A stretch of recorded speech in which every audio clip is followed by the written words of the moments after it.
Good evening, everyone. Thanks for joining us tonight. I'm Wanda Wilson with Oakland Planning and Development, and this is our monthly Oakland Community-Wide meeting. We have one presentation on tonight's agenda, and that's Carnegie Mellon University. We're going to give a few updates about things that are going on. Just information about how the meeting will work tonight. The presenters will have their video on and they will unmute themselves, and they will be able to present and talk. We'll take input through the chat feature of Zoom, and also on Facebook. You can comment on Facebook if you have a question or comment, some input to provide. And we'll be taking notes as well, so the notes from the meeting will be available on our website. And if there is anybody on the phone, we'll monitor that.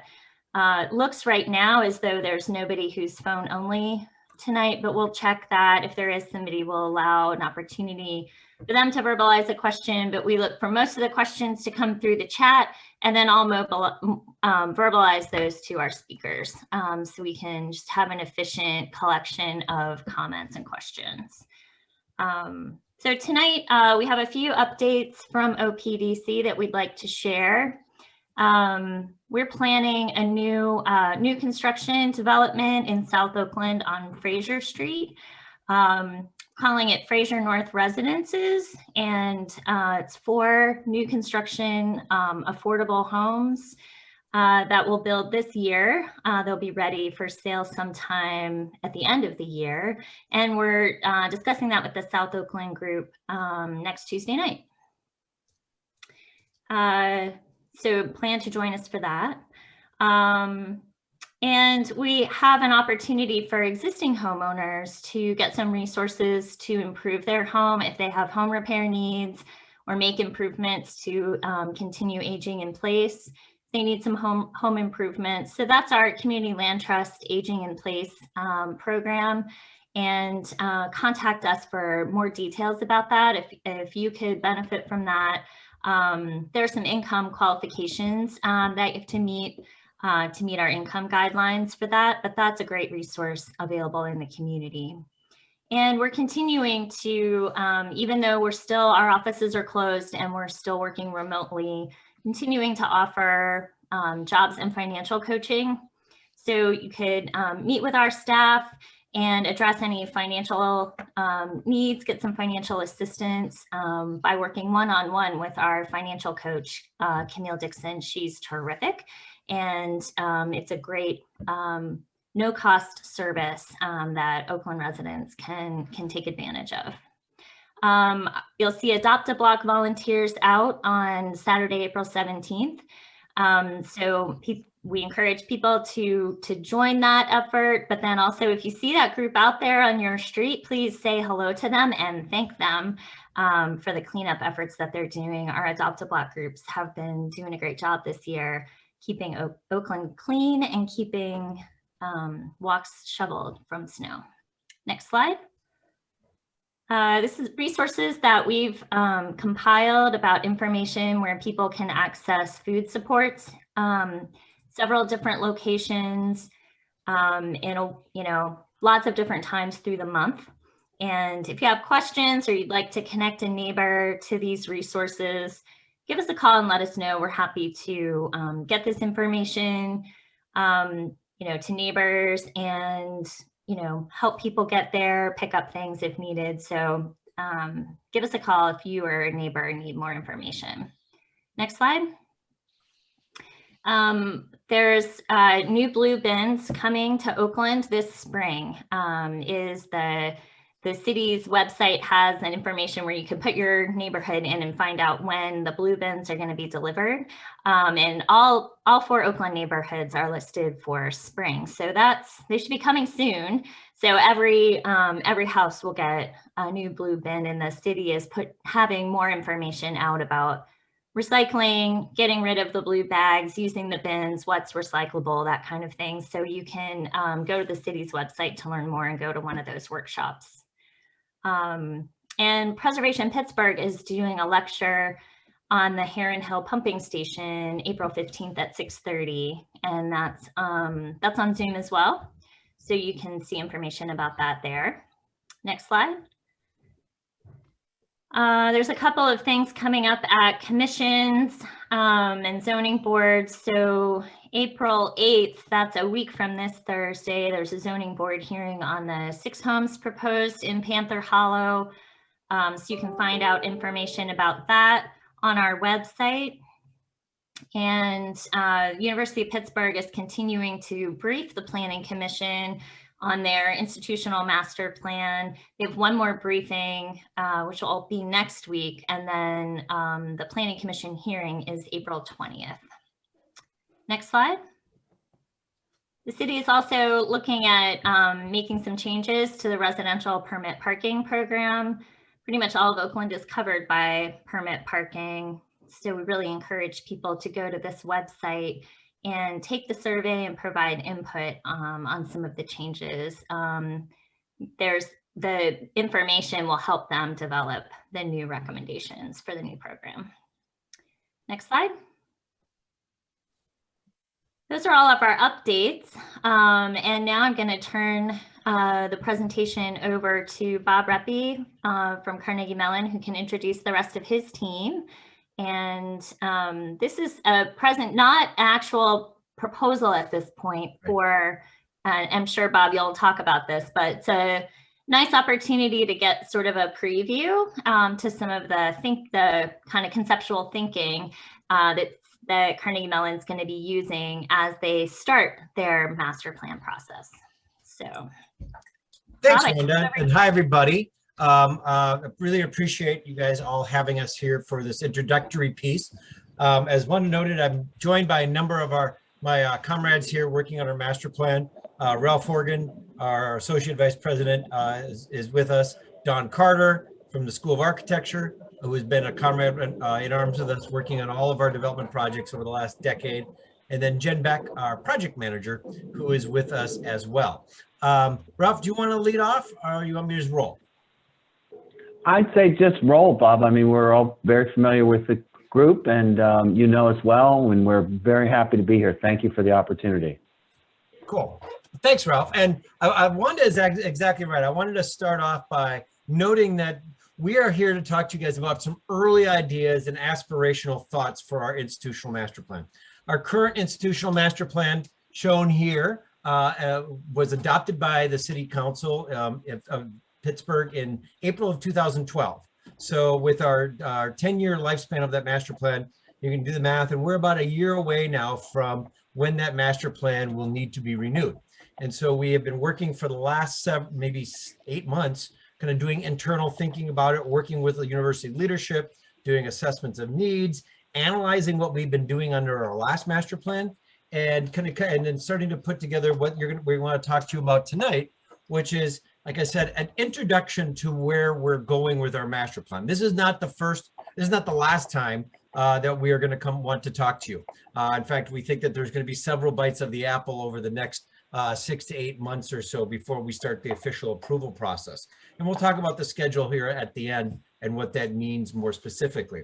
But it is good to start with talking about the master plan in regards to what we have done and where we've been over the last 10 years. So this master plan, the image that's in front of you now, was the development zones as taken from our current master plan, our 2012 master plan. And if we go to the next slide, please, you can see that there's been a lot of activity. You probably have noticed that there's been quite a bit of construction going on at Carnegie Mellon over the last 10 years, including everything from, of course, the big one, which was the new business school, which opened on Forbes Avenue, to a series of new student housing projects that are going on Fifth Avenue, as well as just started new construction on Forbes and Beeler, as well as a number of projects for our engineering college and the new TCS building at the site of the former Exxon station on Forbes Avenue, just to the east of Craig Street. So there's been a lot going on for the university for the last 10 years. And so we've been thinking about looking at that and kind of seeing where our next big trend areas are going, and also what is starting to get, where we may be going for the next 10 years. And so the next slide, please, starts to look at what the first thing we want to do is kind of look at where we have been as a university and where do we seem to be going. And this is our student population trends over the last 20 years, from fall of 2000 to fall of 2019. We do have numbers for 2020, but they're a little wonky, as you can imagine, because of what's been going on for the last year. So we wanted to kind of leave it at this 20-year span.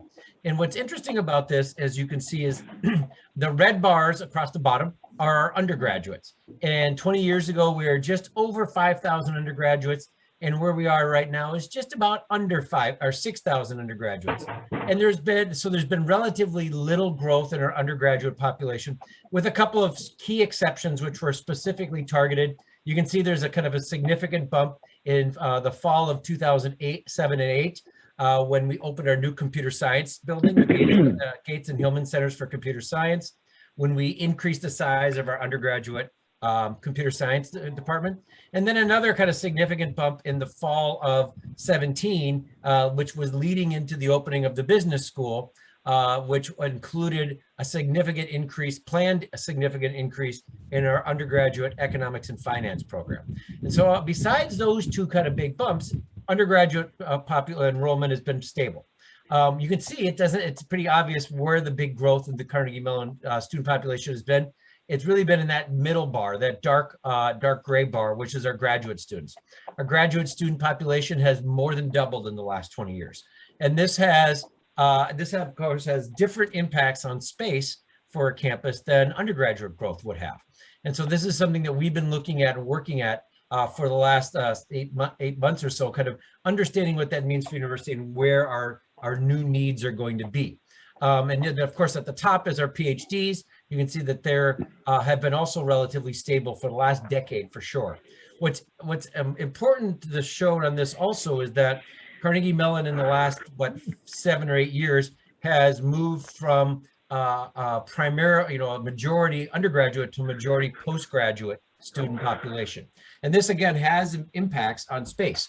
And we'll talk about some of those. So if we can go to the next slide, we can also, as we're starting to set the stage for the master plan, we starting to look at where we are in Pittsburgh and what the impacts are from the main campus that's nestled here, primarily in Squirrel Hill, with a chunk in Oakland and a chunk in Shadyside as well, and what our impacts are. As you can see, we have kind of other facilities around the city, including an administration space that's down in 6 PPG, the National Robotics Center up in Lawrenceville, the PTC building at Pittsburgh Technology Center along the river. We recently acquired the Pittsburgh Filmmakers Building and are kind of rebranding that building for our College of Fine Arts. And then of course, the two big pieces that are kind of our future that we're looking at for longer term outside of the core of campus is what happens at Penn Avenue out by Bakery Square, and Hazelwood Green, which of course is the big push for not just the university, but also for the city of Pittsburgh and the region. And all of these things are going to have impacts on how the university is thinking of what our next 10 years and beyond are going to be. So if we go to the next slide, please. I also want to talk about a couple of things that also set the stage for our master planning thinking.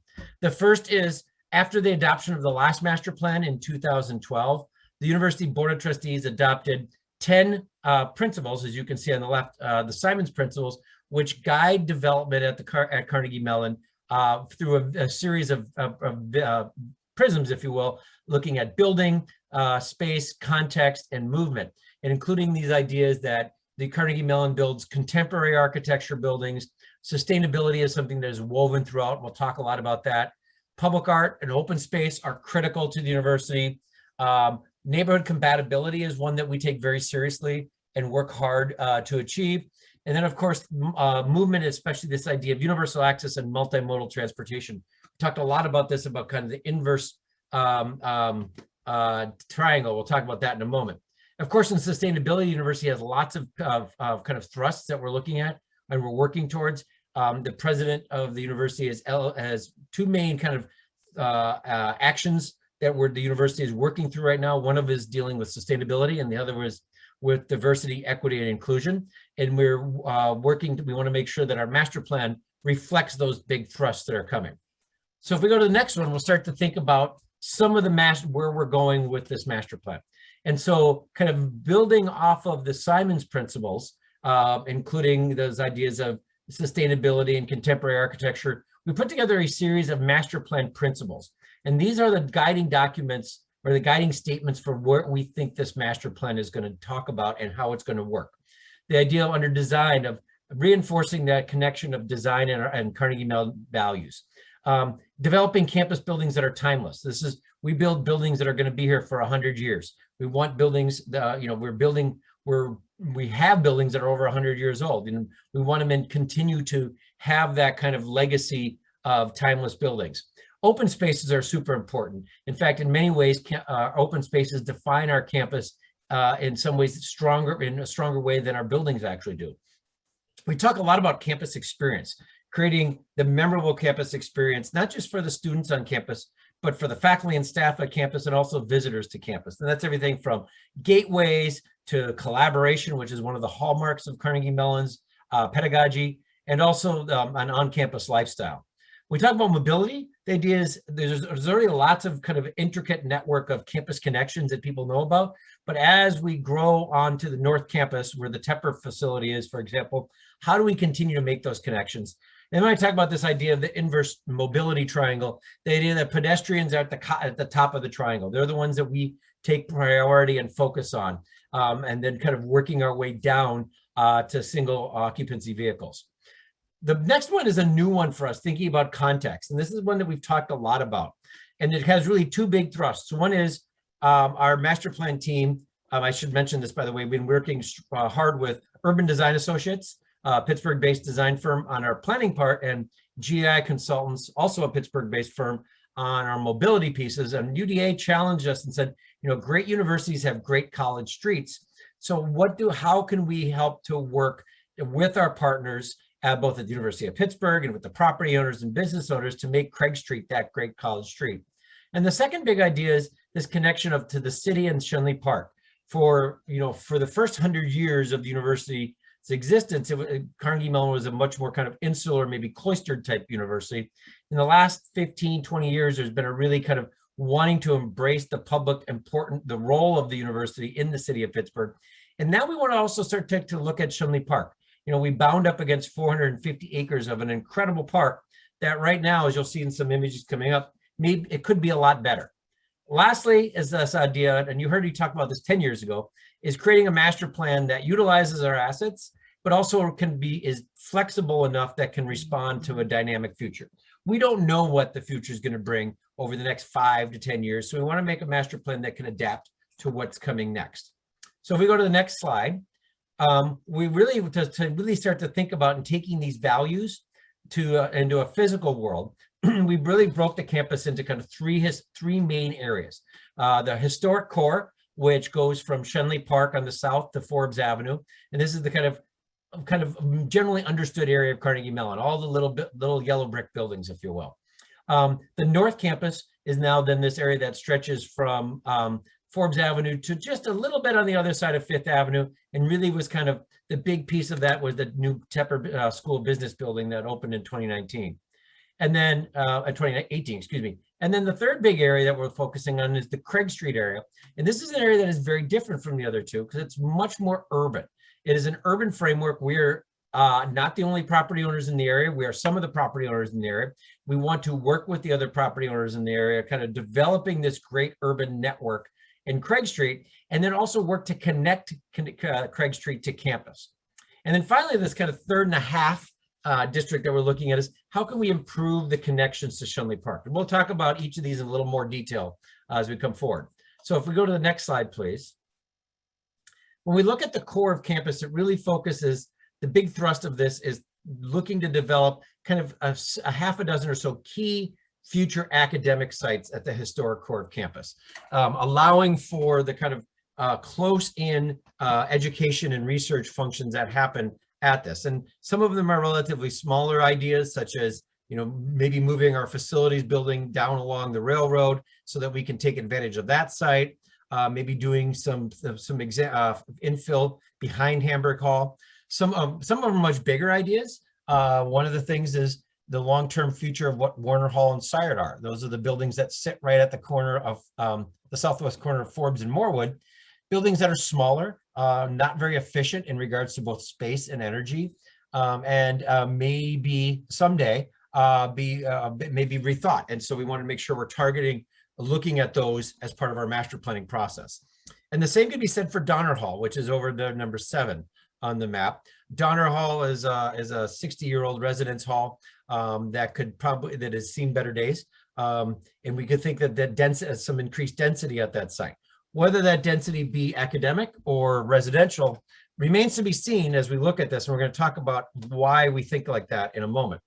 So if we think, well, we go to that next slide then, please, Kathy, which we could talk about then, which is thinking about the North Campus and density. One of the things we've learned from the Tepper Quad development is that, you know, that land is precious, and that we want to make sure we're using it to our best abilities. And so we look at how do we add for additional density on the North Campus. That means ultimately the replacement of the Morewood parking lot with a new building, and more specifically also rethinking what is the future of the Greek Quad, which are those little low-scale buildings at the northeast corner of Forbes and Morewood. The Greek Quad houses about 89 beds per acre, which when you look at what is literally across the street at Morewood Gardens to the west, where we have over 250 beds per acre. We think that this is an area that could be rethought and maybe get a little denser. The idea of keeping Greek life or fraternities and sororities as part of that development is super important to the university and would be part of what we think about. But the idea of maybe adding density, maybe doubling or maybe a little more even, depending as we look at it, the number of beds that are on that site. By increasing the number of beds at that site, then that potentially gives us the opportunity to rethink some of those other sites, like the Donner site or the Morewood parking lot site, as sites that could be used for academic buildings. Again, allowing for more academic buildings to be potentially developed at the core of campus. If we go to the next slide, we're going to start looking at Craig Street. And so before we get to Craig Street, you have to get to Craig Street. And right now, there's only really 2 ways to get to Craig Street from the core of campus, which is you can take the really unhappy walk along Forbes Avenue and go over the railroad bridge, as you can see with the folks on the left, a narrow bridge. It's a little better now because with the bike lanes on Forbes Avenue, you don't get splashed by the buses that are careening by, but it still is an uncomfortably narrow space. There's that very prison-like fencing that is along the bridge. We think that there's opportunities both in the short term and the long term to rethink what that bridge is. Short term, maybe just do something simple like replace the prison fencing with something more decorative.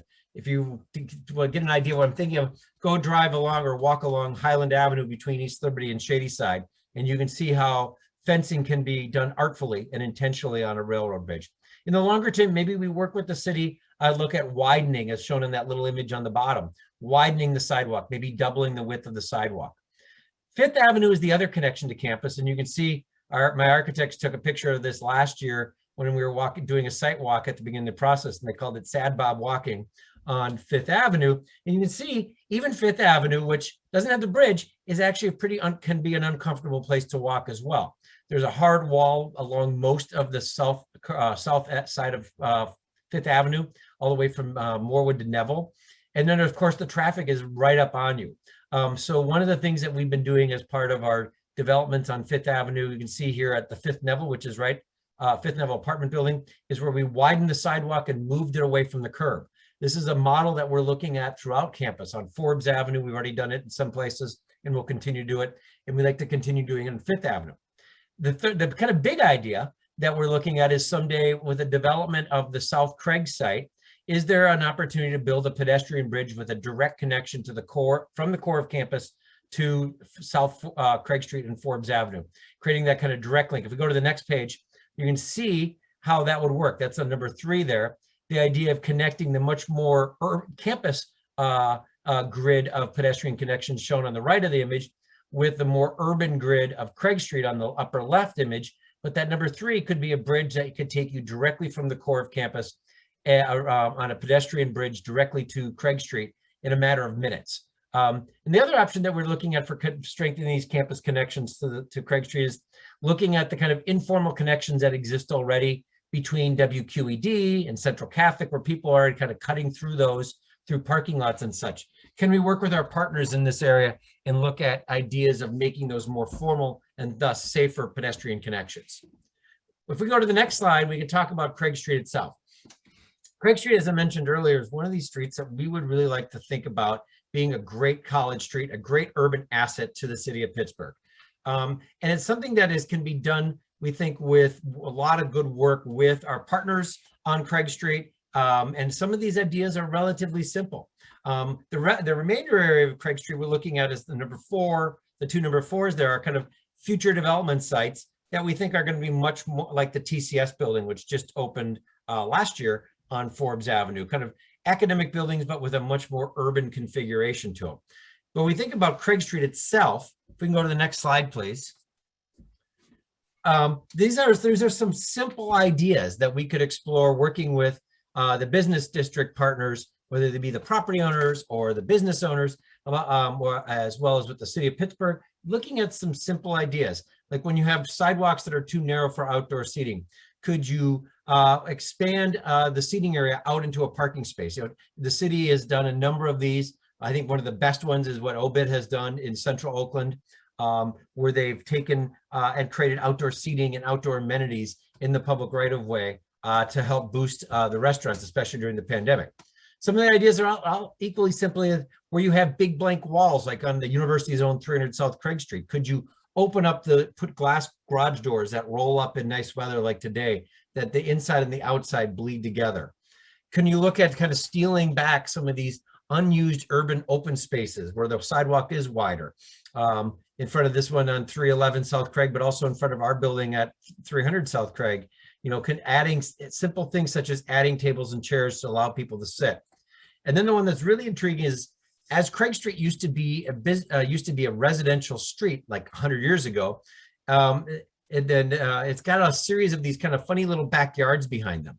Could we work with all the property owners, connect a couple of these together and create rear yard courtyards for outdoor dining in a space that's maybe a little quieter? If you want to like sit, if you don't feel like sitting right on Craig Street where the hustle and bustle is, and you want something a little quieter, you have an opportunity for a courtyard area for seating. And we think all of these are ideas that can be done over time and in kind of with pilots and looking at them a little bit at a time on how to kind of help make these things happen.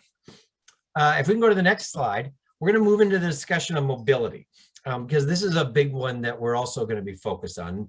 Those of you that remember, we talked about this 10 years ago. We talked a lot about mobility on Forbes Avenue, and now we're looking at other parts of campus. The first of which is the dreaded intersection at 5th and Morewood. We all have probably driven through it or walked through it, where the two sides of Morewood don't align. So when you're going southbound on Morewood, you're kind of, when you're driving through the intersection, there's literally a car that's turning left right in front of you. If you're standing there waiting for a bus, you're with 30 other people packed into a 5 square foot area. There's a number of things that we think that we can start to look at in working with the city on improving that intersection. Especially since bus rapid transit is coming to 5th Avenue in the not too distant future, is this an opportunity to work with the Port Authority of the city to widen out the pedestrian area on that southwest corner, use some university land to realign the two roads, the two sides of Morewood Avenue, so you get a straight through shot. So now that the right lane would go straight through the intersection instead of only having to turn right, etc. And as that same opportunity then is presented, then to look at the possibility of creating a bike track to connect from 5th Avenue to Forbes Avenue, basically to connect from Shady Side to the campus. This section of Morewood Avenue is really not a great biking zone, and this might give an opportunity to kind of help bridge that gap. The way that works is that we could take the existing sidewalk and repurpose that as a two-way bike track, and then connect a series of existing sidewalks that go up to our residence halls, the 3 residence halls along that western face of Morewood, with a new sidewalk. So the pedestrians are walking on the new inbound sidewalk, and then the bikes have the opportunity to be on the bike track that then takes the bikes off of Morewood Avenue. You know, then as you can see on the image on the right, then that allows you to kind of help create that bike zone. And also looking at ideas such as, we've really been impressed with the city's Neighborway program, and looking at small scale things that can be done to help slow traffic and make it safer for pedestrians. You know, one of the ideas we talked about is the idea of a roundabout midway on Moorwood Avenue between Forbes and 5th to access to the parking lot. This would obviously have to take a lot more study, and it would probably happen with the future development way down the road, but it's something that we're looking at. If we go to the next slide, some of the other items we're looking at with mobility and campus experience deal with the core of campus. Some of these are simple ideas, such as creating a bike track across campus, continuing that Moorwood Avenue bike track across campus. So now you have a direct connection from Shadyside to Schenley Park. Working with the Port Authority on the new bus rapid transit station at Forbes and Moorwood to make that integrated into the landscape. Outdoor seating is one that we've really discovered in the last year, because people would rather be outside than inside, is that people will sit outside. We put out over 600 seats over the last 2 semesters in simple things like picnic tables and chairs and tables, and lo and behold, people sit outside. Maybe there's a lesson that can be learned there of creating additional outdoor seating. The little image on number 3 on the bottom is along the Cohen University Center. Right now, it's just a line of trees. Could we integrate a series of kind of more formal seating areas?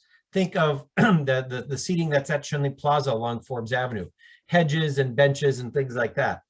Could we rethink the area that drops down to our tennis court, which we call the beach, with outdoor seating as well, maybe some more terrace landscaping to make that a more pleasant area. And then ultimately connecting to Schenley Park. So if we go to the next slide, that's really a big one that we want to talk about, is improving our connections to Schenley Park, both from the park to the campus and from the campus to the park. Right now, this boundary, the boundary with Schenley Park is essentially a kind of overgrown hillside in a parking lot. We think that there's probably ways that we can improve that. We have a couple of projects underway, or one underway at the lower end of Fruit Street, down at the Phipps end of Fruit Street, which is our new science building or engineering building, that we are working with the Parks Conservancy on how we could integrate the landscape on the park side and the university side so it feels more seamless. We want to do the same thing at the top of the hill, up by the golf course, when we do our new health and wellness center at Athletic Center that we're going to come talk to you guys about next month, that site as well. And the bigger idea is this idea of making even a more formal connection to it. And that's shown up as number 2 on here. This idea of making a pathway that comes all the way from Shadyside across campus. And then if you go to the next slide, please, Kathy, creating a new formal entrance or kind of new entrance into the park from campus. The image on the upper left was taken a long time ago from Phipps, when you could see campus from Phipps and campus could see the park from campus. As those trees have grown up and matured, it's kind of gotten a little more wild and woolly, like shown in the upper right image. And is there a way to think about this? And this is something we've been thinking about quite a bit with the Parks Conservancy, of doing some kind of selective replanting at that node, maybe build a set of stairs as shown in that lower left with a ramp on the right side of that image that would then have a direct connection from campus up onto Flagstaff Hill, kind of open that area up, a kind of formal entrance that then works both ways from the park into campus and vice versa. We think that that is a really exciting idea that kind of thinks about that, especially as the Parks Conservancy is working towards ideas of rethinking the pathways around Flagstaff Hill. And so we're really excited about that as an idea. Go to the next slide, please. We're kind of getting close, wrapping up here shortly. As we're thinking about our Schenley Park boundary, we are also looking at the idea of what's happening on Fruit Street, Tech Street, and Margaret Morrison. Basically that stretch from Forbes Avenue to Phipps. And that very low scale street, and again, the City Neighborway program is one of these ideas that we've kind of taken on as trying to emulate, doing things like doing bump outs where there's mid-block pedestrian crossings as shown in the lower right, maybe raising the intersection at Forbes, or excuse me, at Fruit Street, Tech Street and Margaret Morrison, so that the pedestrians walk across the intersection on the same plane. The cars have to mount up onto that, making them slow down. Do we look at maybe rethinking Fruit Street, maybe making it one way downhill so that you can eliminate the head-in parking so it feels less like a parking lot, and do parallel parking so it feels more like a street? That would allow us to give a little bit of room back to make a climbing lane, a dedicated climbing lane for bikes to go back up the hill. And there's also this idea of rethinking what is happening at the intersection of where Tech hits Schenley Park Drive through there. Maybe you have ways to slow down the traffic. Do we introduce an all stop at that intersection or something like that to help kind of slow down the traffic as it moves through there? All of these ideas, I think, then lead to the next slide, please, which is looking at this idea of, if you go to the next, there, thank you, Kathy, this idea of creating not just a campus bike network, I probably should retitle this, it's a campus mobility network. The idea of integrating bus rapid transit into our connections, integrating bikes that are coming from the East End and into campus, but also through campus. The idea of creating a pathway now that is you're coming from Shady Side, biking through campus to get to Schenley Park. And if you're in Schenley Park, then you can actually bike down Hammerschlag Drive, that kind of zigzaggy road that then takes you down to a trail extension that gets you to the Eliza Furnace Trail and ultimately to the rivers, helping start to integrate all of these ideas together as a much more intentional network rather than a series of kind of individual pieces. Almost wrapped up here. So if we go to the next slide, please. So just as this is a precursor, kind of a prelude, if you will, to what we're going to talk about when we want to come back to you guys, maybe early this summer, is starting to think about what does all this mean? What are all these great ideas that we have, these aspirations that we have? What does that mean in regards to a master plan? And we have some early ideas, and we wanted to give you a kind of a glimpse of those. And then with a promise that we want to come back and talk about the details of those in the not too distant future. But the first piece of this is, some of these are simple things that we didn't build in the didn't build on in the last master plan that we want to bring forward in this master plan. We also, if you look at the next slide, please, areas that we want to look at that are areas of opportunity for the university. I've touched on all of most of these as an idea of areas that we want to look at more. We don't know what it means exactly. We don't know exactly how big or how small, what size, where we're building entrances are. Those are the things we're actually working on right now, coming up with some of those details. And so we want to be able to come back to the team, to you guys, and talk about that in a few months. So the last slide, and then we'll open it up to questions, is where we are in this overall process. So as I said, we spent the first kind of 6-7 months, the last half of last year, essentially, doing a lot of our internal work, which got us to where we are now, which is really getting into outreach. We have been using March as our opportunity to do a lot of outreach, both on campus with everybody from faculty senate to university leadership to the student groups next week, but also talking with our neighborhood partners as well as our institutional partners, working with the Squirrel Hill Urban Coalition, you all, the Belfield Area Citizens Association, also working with all the other institutions and museums and such. We have a couple of kind of open houses that we're going to be doing. One we're going to be doing at the end of April as an on-campus for the on-campus community. And then we're looking at having a series of maybe a couple of public open houses in early May that we would like to make available to anybody that wants to come in and wants to log in and talk to us specifically, maybe on some ideas. The idea then is early in the summer, we'd like to come back and start talking about the details. What do all these things mean? Where are we going with things? What goes here? What happens there? What are our impacts? Where are we taking things sustainability wise on this? All these kind of big ideas. Ultimately moving towards this idea of getting to the Planning Commission by the end of this year for its recommendation then to City Council, and then ultimately getting to City Council hopefully by this time next year. And we want to note that each one, before we do each of those processes, the Planning Commission and City Council, our commitment is to come back and talk to everybody again before we do each of those processes as well. So that's what we got. Want to open it up to questions. It's a lot, I think, for everybody to talk about and think about. But we want to open it up for people. There's questions. I see that there's some in the chat, and Wanda, I guess I'll let you guys moderate that for us. Hey, Bob, maybe we'll ask Jen or Dawn, who have been so integral to our process. Maybe see if Jen or Dawn would like to add some comments before we go to the questions. I think the questions are great, but let us give our partners a chance to weigh in. Jen? Sure. Yeah, I think while we're looking at this slide, we wanted to note that even though we have these sort of fixed formal opportunities to speak to the community, if you have another group that you're involved with, we are willing to come and share the presentation with anybody. So you can reach out to us. Wanda has our contact information.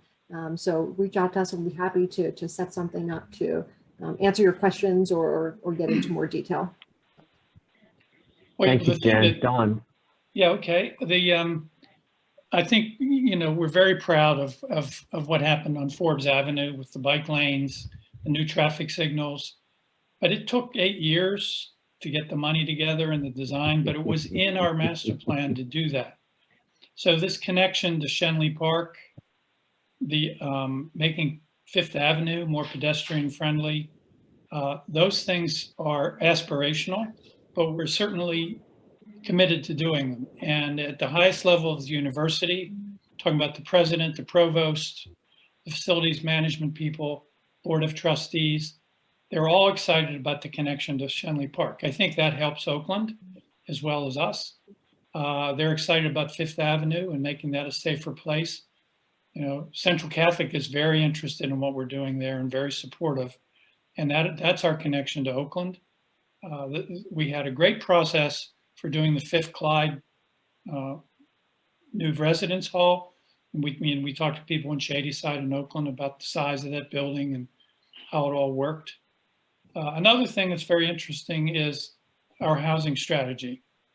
Just like Pitt, we are more and more committed to undergraduate housing in our buildings on our campus. And that's densifying that he talked about. Another thing that's impacting Oakland, Shadyside, and Squirrel Hill, maybe on the positive and negative side, is the increase in master's students in our campus. Those students don't get housing on campus. So they're living in apartments in Oakland and Shadyside, Squirrel Hill, Friendship.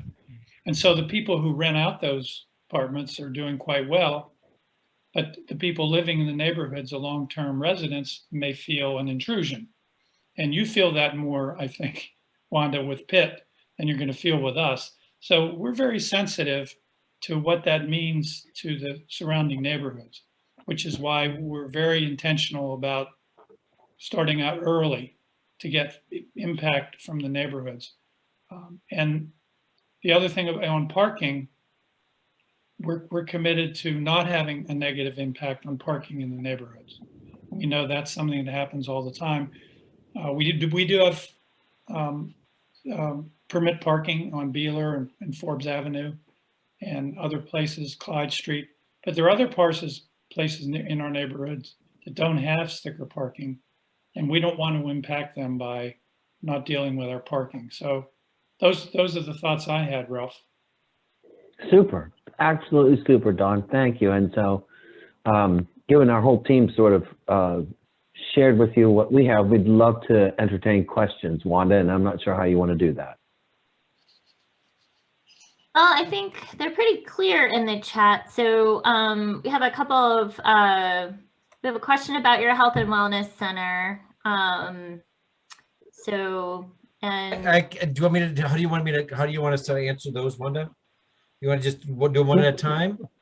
Yeah, why don't we just do an update on health and wellness, Bob, and share with people where we are. If that's something that you're going to come back with, then you could give sort of give you a little spoiler alert. Kind of the plan for that. So yeah, so the spoiler alert is we've been, if you remember when we talked about our master plan 10 years ago, we talked about a kind of component, a subset component of that, which we called at the time our athletics master plan, which was a 3-phased improvements to athletics and recreation on campus. The first phase was when we turfed the IM field at the corner of Forbes and Margaret Morrison in early, I think, 2011. The second phase was when we built the new Cone University Center addition for recreation and fitness that opened in 2016. And this next new phase is the one that's the biggest phase, but it's also one that's going to have the biggest impact, is rethinking of the existing Skibo gym, which is up along at the corner of Frew and Tech, next to the Park Mansions.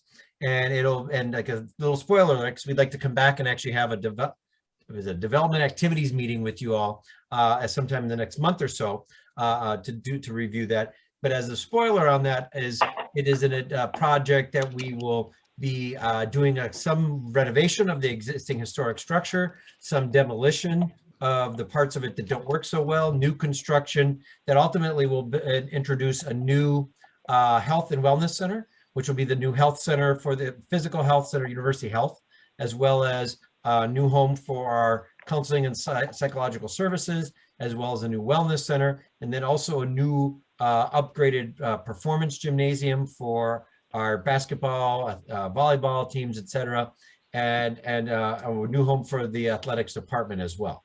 And so we'll be, like I said, we'd like to be able to talk to you guys about getting that on there for I can't bring myself to give it the acronym name, for a design activities meeting over the next sometime in April would be great.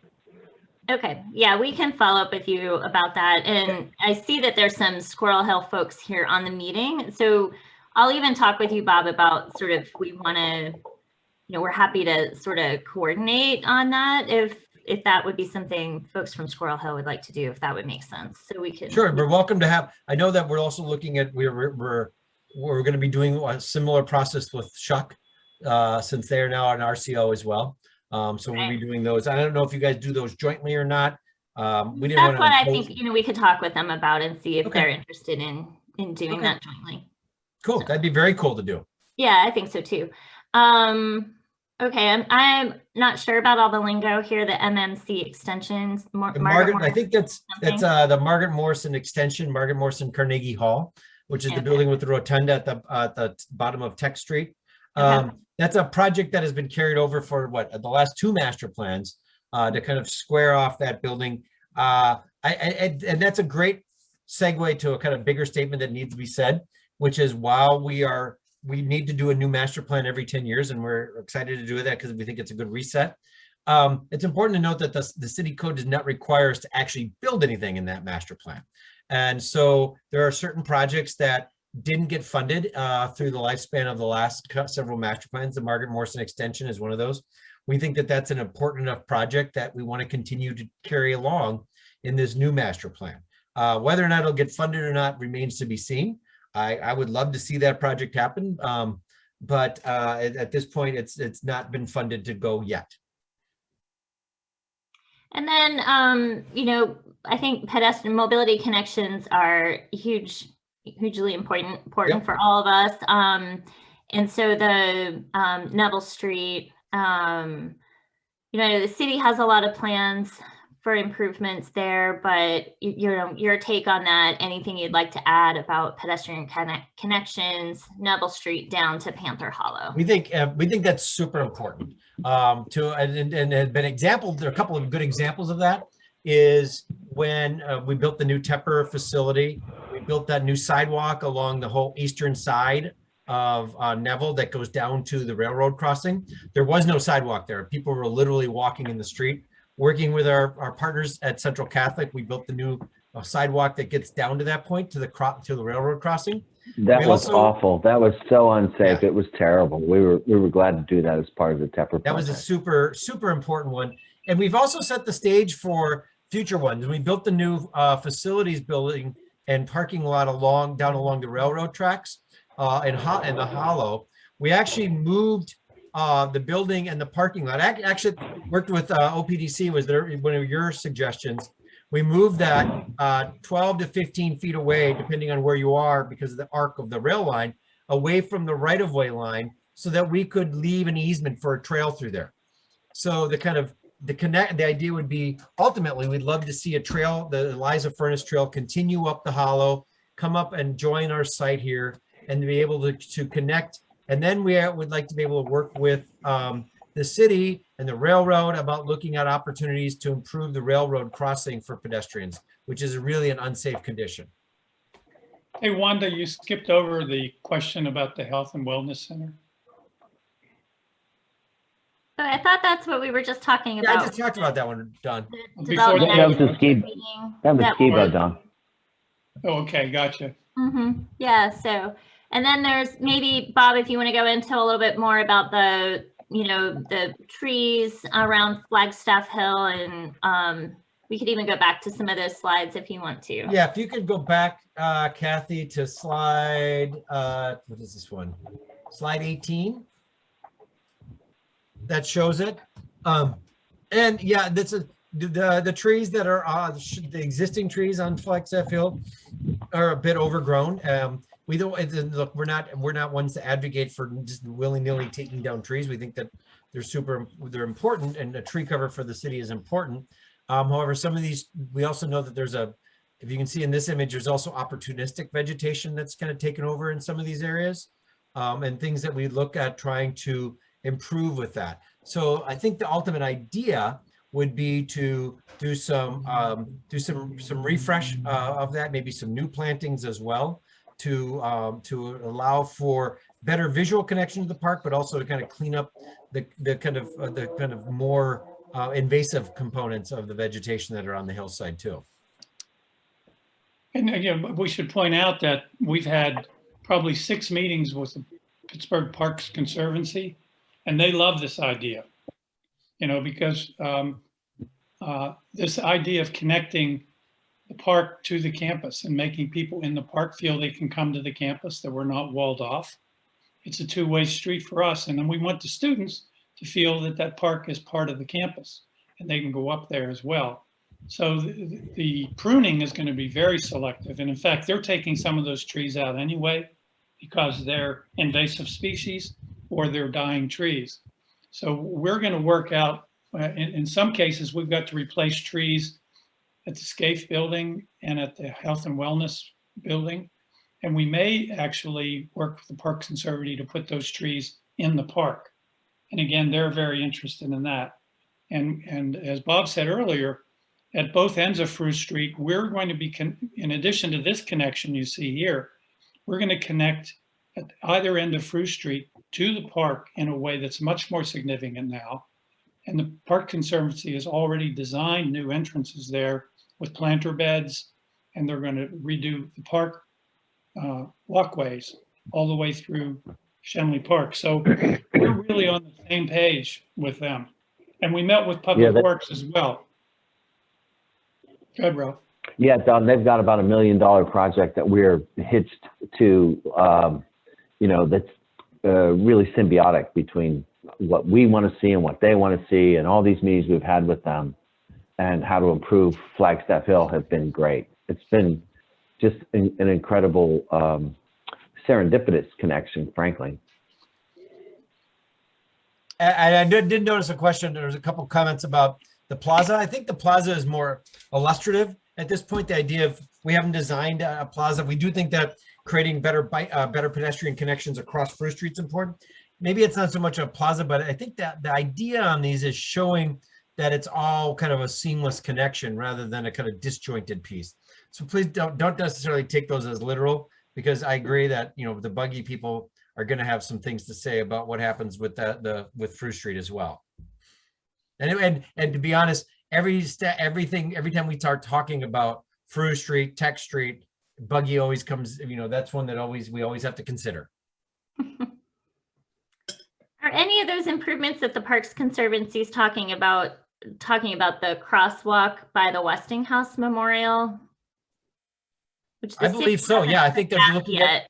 Yeah, they're still looking at that that eastern end of that whole intersection. Where, if you could just go one slide forward, please, Kathy. I think it's just maybe 2 slides. One more. Oh, actually, shoot, I'm sorry. Go back to one. I can identify it better on this one. The area of number 3, which is that intersection of Tech and Schenley Drive. There had been historically landscaping there, some kind of more formal landscaping, planter beds and such, as part of Schenley Park. And that's one of the areas that the Parks Conservancy is focused on replanting, as well as creating those crosswalks. You can see the sidewalks that are there, that there's not a crosswalk there. That's one of the reasons why we think an all stop at Tech and Schenley Drive is so important. Because if you try to cross there as a pedestrian, it's like you're taking your life into your hands at that point. Well, also the angle when you're driving in a vehicle, the angle makes it a little bit hard to see that crosswalk. Absolutely. So it would actually help. It would just help drivers do the right thing, because sometimes you don't see until you're right there, kind of thing. Yep. So the angle. Yeah, it's a very funky intersection. It's hard to tame, but our goal is to get it as safe as possible for bikers, walkers, and cars, obviously. Yeah. But it's funky. It's very funky. Yeah. We shared this idea of all stop with, GAI developed the concept of it, but we've met with DOMI and with city planning, and they're very, very supportive of that, because we all know it's a very dangerous place. If you only walked there once in your life, you know it's a dangerous place. Yeah. Wanda, if you could tell us which questions you'd like us to answer, we'll be happy to do so. Yeah, so I think we've covered most of the ones in the chat, for sure. I think we want to, we can all advocate with the city about getting crosswalks painted. So I think that's, kind of adding to this, how can we make those crosswalks safer? So I appreciate to that chat item that just came up, Wanda, about that. We absolutely agree that there should be crosswalks at Frew and Schenley Drive, but we also think we want to take it a step further, that make it a stop sign as well, so that the pedestrians have a safe zone to cross, not only a crosswalk to cross it, but a safe place to cross it. Yeah, for just right now, the issue is that the city there used to be a crosswalk that was painted. Then the city did some paving and they didn't paint it back over. I think for right now, we could at least get the city to do that painting. Probably seasonal, it wasn't going to happen in the winter. So now I think is the time to really push with the city to let's go back and paint that over at least this, right now. But sorry, that crosswalk was aside from the intersection. It connects with the walkway down to Westinghouse Pond. There should also be painted crosswalks higher up for the people walking down from Squirrel Hill. So when they're painting crosswalks, let's paint all of the implicit crosswalks rather than just the one that was down near the sidewalk to Westinghouse. And I think Mary, I think that's what we're actually, when the drawings that we've shared internally, there are going to be a series of crosswalks at that dangerous intersection, not just the one you're talking about. And I had a thought on, I like all the ideas for Craig Street. I think Craig Street does have so much potential, but I think a lot of your drawings that I noticed, it's a lot about, just supporting eating businesses, food there, right? But I think it would be nice to think about a strategy to support, I know it's hard. Retail is very hard. But some combination of just unique, funky places where you can go buy things as part of your strategy to enliven that and to add to the mix of what makes a college street. I think it's great places to go get a bite to eat or, but I think it's also things you can what are those things that you can do on that street to help businesses that would offer, and I know retail is hard, or to keep, help keep the ones that are there. I don't disagree, Wanda. I think, that an active business district that has a combination of functions, excuse me, is really ideal. And yeah, while some of these ideas, I think, are focused on the food side of it, it also is important because, if we can get people to Craig Street, hopefully that'll make it so that there'll be stores that want to continue to thrive there. So I don't disagree. We don't disagree at all. We don't want it to turn into like a food court by any means, but I think the idea of having a mix about that mix, like what could CMU do to help, That's a great one. Even some of the design interventions that might also be a place where there could be great displays for products or whatever in a store, something. A store like the Irish Design Center, I mean, it's like a little anchor store there. We'd love to have more stores like that. The comic book shop is another good example, or Caliban's, the bookstore.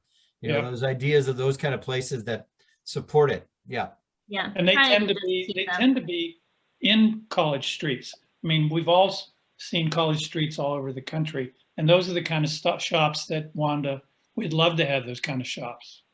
Yeah, and there are specific interventions that can help those businesses be able to survive. So I'm happy to, there are things that Ohio State is doing, even in relationship with property owners on High Street. So I think it's great to think about some of the ways to support ways to support businesses. So, and then there's I think we're probably coming to the end here. We'll wrap up soon. There's a question about the shuttle bus from CMU to Hazelwood. And is that— And the university already has a shuttle bus that goes down to that part of the Hazelwood into the tech center. It goes down through Squirrel Hill, and we're not proposing in this master plan any changes to that. Although one of the things that we have talked about and are looking at is working with the other institutions about, is there opportunities for maybe combining some shuttle services, especially in the Shadyside area. I think Oakland and Shadyside, you're right. Yeah. Okay, and then the question was specific to Junction Hollow, but and there's so there's still lots happening with that particular project, but it looks like your master plan doesn't address that specifically. No, it's not us.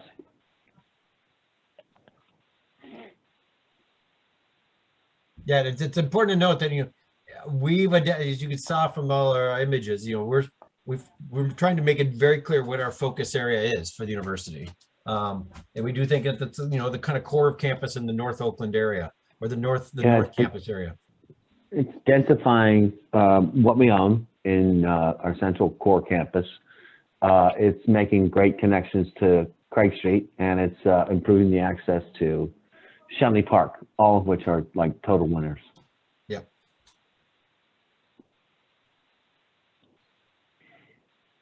Well, I really appreciate everyone attending tonight and the robust discussion in the chat. So I really appreciate that. Yeah, thank you for all the great comments.